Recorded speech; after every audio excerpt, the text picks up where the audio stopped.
எவ்வுயிர்னா என்ன?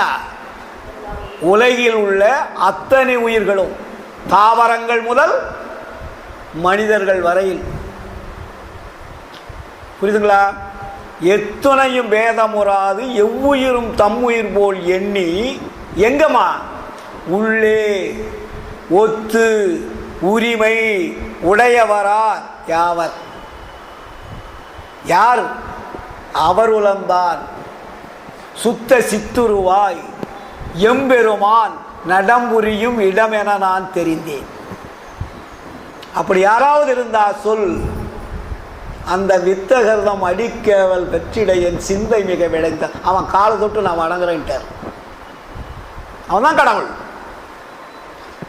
எல்லா உயிர்களும் தன்னுயிர் போல் பார்க்கக்கூடிய உணர்வு உள்ளவன் எவனோ அவன் கடவுளை அறிந்து கொள்ளக்கூடிய தகுதி உள்ளவன். அதான் தகுதி.